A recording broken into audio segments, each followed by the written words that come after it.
Over the last week, I have spent a good amount of time playing Xenoblade Chronicles Definitive Edition. I mean, you can just take a look at the live streams I've had in the last week or two. A 10-hour stream? Not even I thought I could do that. Well, having played the original Wii game and the Definitive Edition, I am glad to see this classic game on the Nintendo Switch. For all of you new players out there, I hope you all enjoy the franchise. For those of you who don't know already, there are actually 3 games in the Xenoblade series. Xenoblade Chronicles 1, X, and then 2. There have also been a few ports of the original Xenoblade Chronicles on the 3DS and Wii U.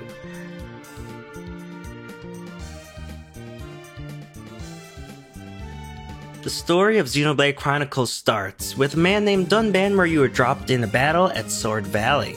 He holds the powerful sword, the Monado, and fights off beings called Mechon.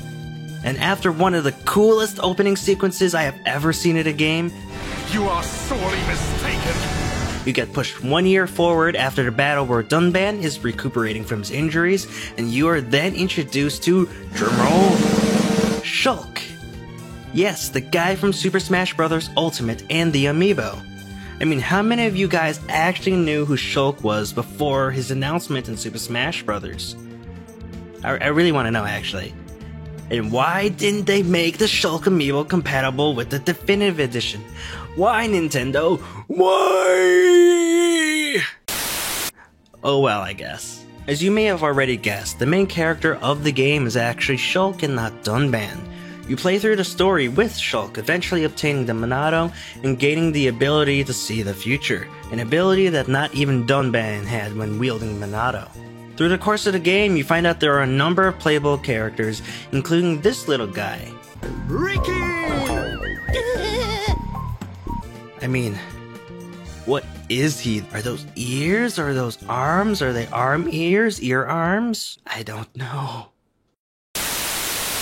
Some other notable characters you'll be introduced to are Reyn, Fiora, Riki, Melia, and Sharla.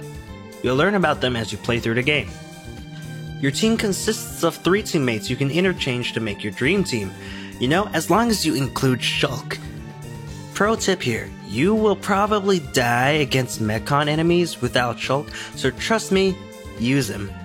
Your moves will be listed at the bottom of your screen during battle, and they're called arts like backslash, air slash, and heal. Then there are even talent arts, which are located in the center of the arts menu during battle. For Shulk, this talent art is called Activate Monado. Each character has their own talent art. In this menu, you can use various abilities you obtain for the Monado in the story and combat. The first 2 abilities are Enchant, which allows for your teammates to damage Mechon, and Buster, which allows you to deal a large amount of damage to the Mechon. For all your character arts, there are 7 types in total. Blue arts allow for healing, shields, and stat boosts. Red arts are physical attacks. Purple arts are ether type attacks. Yellow arts can inflict a status on enemies called Daze. Pink arts can inflict a break status on your enemies. Green arts inflict a topple status on enemies with a break status. Gray arts are the talent art or ultimate move of each character. And lastly, the orange arts produces an aura for either player or enemies. All in all, remember to look into the tutorial section if you need help. Chain attacks in the game are very useful when you want to kill certain kinds of enemies, or if you need to complete a very specific action. You fill up the party gauge by doing the actions that the arts say to do. For example, you can fill the party gauge by doing a backslash on the backside of an enemy. This party gauge can help to warn enemies of impending doom, or to revive them once they fall. Using the chain attack will let you strategically plan out which attacks you want from your 3 party members, and sometimes you can even do an extra 4th, 5th, or 6th attack.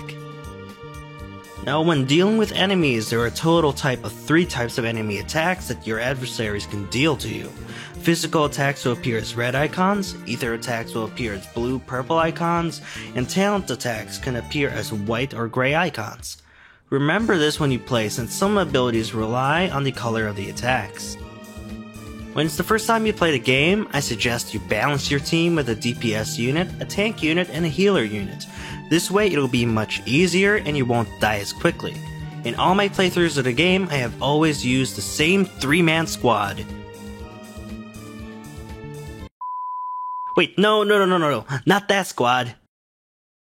Ah, much better. One function of the game you should use during your first playthrough is called gem crafting. You can use this function in Colony 9 at the start of the game, but I didn't use it until the end of the game, sadly. If you are trying to maximize your strength as fast as you can, you must gem craft. To use gem crafting, you need to choose 2 of your party members. These 2 party members will be able to change how the crafting works. Then you choose different items to mix into it and use them to create gems with different effects. Some gems may increase HP, while others may increase strength or tension. One function that I did not really use in my playthrough was the affinity chart. This function allows you to get new items to trade, get discounts at shops, and various other things. Overall, I think you should go check it out. Now, one cool mechanic in the game is called Heart to Hearts. When you reach them around the world's map, you can choose to have interactions with 2 of the party members in the game. Depending on how the conversation goes, the relationship with that character may improve or worsen over time, causing a change in the affinity chart. Now, the main story is nothing to laugh at. With a full 17 chapters of cutscenes and conversations, you will be fully immersed in the world of the Bionis and the Mechonis. Now, I don't want to spoil anything for you, but if you have time, you can always check out the English or the Japanese cutscene videos that I made for my channel. You can see them in the links below in my description. Thanks. Now, the next largest thing you can do in the game other than the main storyline are the side quests. And there's so many side quests to do, so try to do them all. And as a disclaimer, there are quests that you will be locked out of if you're too far ahead in the story, so please try to do them as they come. Now that we are all done with the mechanics of the main story, there are some changes when it comes to the new epilogue story, Future Connected. Set a year after the end of Xenoblade Chronicles, Future Connected follows Shulk and Melia as they travel in the never-before-explored region of the Shoulder of the Bionis. Now, instead of the chain attacks you saw in the main game, you now attack alongside Nopon prospectors that you help along the way in the story.